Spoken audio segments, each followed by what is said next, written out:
Just a quick, very brief overview.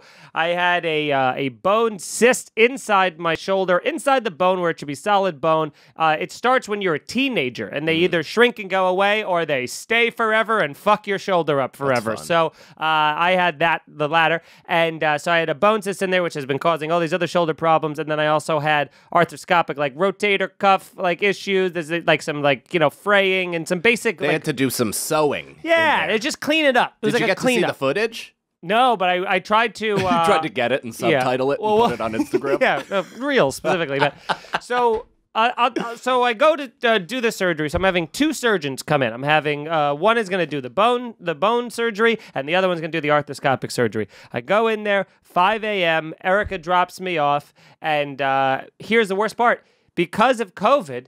They won't let her in the hospital. Right. Not in the recovery room to come see me, which also not in the hospital. She can't even sit in the lobbies. They just tell her, get the fuck out of here. They slap the back of the car like a horse's ass, and she, I think that is like the height of insanity, that you could easily just show your vaccination card, even get a test, do whatever you got to do, and be like, come on, man. Like, there's just such an easy route around this. The second you walk in the door, you have to get a temperature check, and they give you a card that you have to give to the office being like, did you skirt the... And you're like, vaccinate. What was the point of the vaccination if you can't fucking, just scan my wrist. Yeah.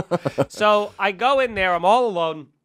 Now, the surgery is not till 8. So I'm there at 5, or I think it was 5:30. I'm sitting there in this lobby. This nurse takes me back, and, it's just weird because I'm the first operation of the day. So I'm the first appointment. So people... they're not even warmed up yet. Dude, it's like when you have the first flight out on an airport, it's like things are still opening. They're like pulling up the gate. The nurses are like yawning and scratching their ass, and I'm like, So, that's great. I'm laying, stealing $8 water. Yeah, so I'm laying there, and the nurse comes over, and she was like, all right, I'm going to do the IV. She was such a nice nurse, but she's like, I'm going to do the IV. So I go, okay. And she's like, I'm just going to put it here in your wrist. And I was like, I've never heard of that. What's that? And she was like, I'm going to put the IV in your wrist. I go, not in my hand where they've always done it, or in here where everybody always does? And she was like, no, the wrist is a common place to go. And I go, okay. And so she starts talking to me, and she's like, she's putting the IV needle in, and I can see her like talking, but also struggling with it. And then she starts like... She's just hitting a ligament instead of a vein. Yeah. So she starts like wiggling it around that's in how there. you find it. And I'm feeling it, every inch of it. And then she was like, I don't know. She pauses like Can while we make that a drop, by the way? I'm feeling it, every inch of it. 1,000,000% need to keep that just isolated for all of eternity. So she goes to put it in, and then there's a moment where she's got it half in, half out, and I could see her deciding what to do, and she just goes, yeah. And like digs it, like jig, right in, and it goes in, and now I feel that IV. I feel the cool going up my arm. Yeah. You're rubbing. I feel my own wrist hurting. So it's going I'm up. very in tuned right now. Yeah. I'm an empath, plus I'm high. So it's going. I'm feeling the cold going up, and I'm like getting a little like woozy about it, but I'm trying to like hold it. And I'm like, all right, at least it's in and stuff like that. And she goes, the IV's it's not going up fast. It's not dripping fast enough. She goes, I'm gonna take it out and put it in your hand. And I go, what do you have? And then she pulls it out, and I feel it come out of my wrist and all of the area, dude.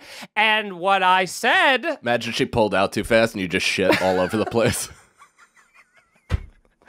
And what I said, I just went, I don't like that, getting dizzy. And then I had a vasovagal reaction and completely... tunnel vision, passed out. You sagalode. I sagalode. I texted him from the hospital later on, man. Like, I pulled I fucking full blown. It was because of the pulling out. Well, you didn't care. You showed no emotion. I think I didn't care because you didn't text me. I put it on you. Yeah.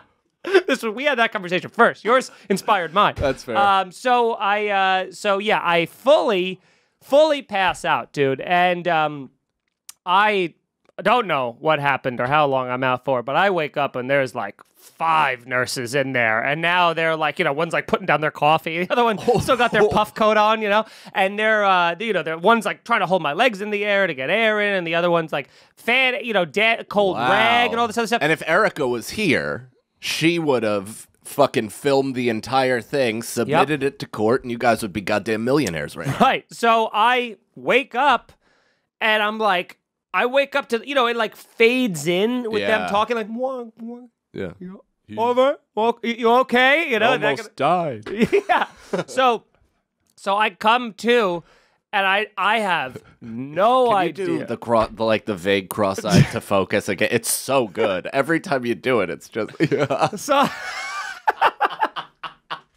So I wake up, I don't know where I am, and I see all these doctors being like, "You're okay, you're all right now, like you're good, you're good." And trying to convince you. You're good, you're good. Sign this liability, please. But here's the thing: I come to as they're going, "You're all right, you're okay now, you're okay," and I just go, "Man, that was a quick surgery. That is wow." I mean, I don't even remember going into the operating room. Like, this is great. Surgery's done. I'm going home. I don't feel anything. It's great.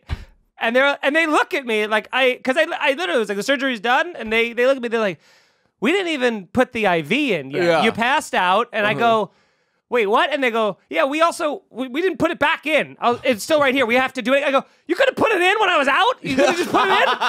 You have to make me wait." And they're like, "No, we got to wait for your blood pressure to go down for you to relax, and then we'll do the thing that made you pass out all over again." Yeah, they didn't want to fully coma you.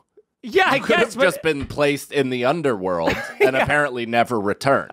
Dude, I have no memory of how long. I kept asking them how long. Are you able to like file a complaint about that? Because similarly, Nicole, when she was giving birth, they like brought in a student to do her epidural, and he like clipped her spinal cord or something like that, and she had searing fucking headaches right after she gave birth and after the epidural wore off, which is like apparently some crazy ass fucking side effect of the entire thing and the drug that they eventually wiggle. Like afterwards, we were like, "Hey, can we get an actual doctor and not some fucking kid that just showed up here for his eighth class?" Sure. And then they like had everybody sign some things and it was all good. Oh wow, insane. Yeah, and they're still sending bills.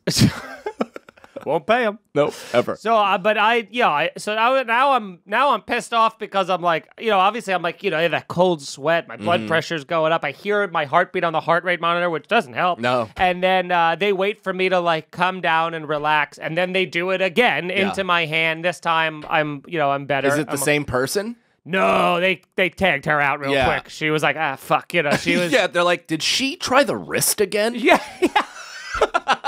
We've been telling her that is not a thing. It's just never been. That's when you want to make your Irish goodbye.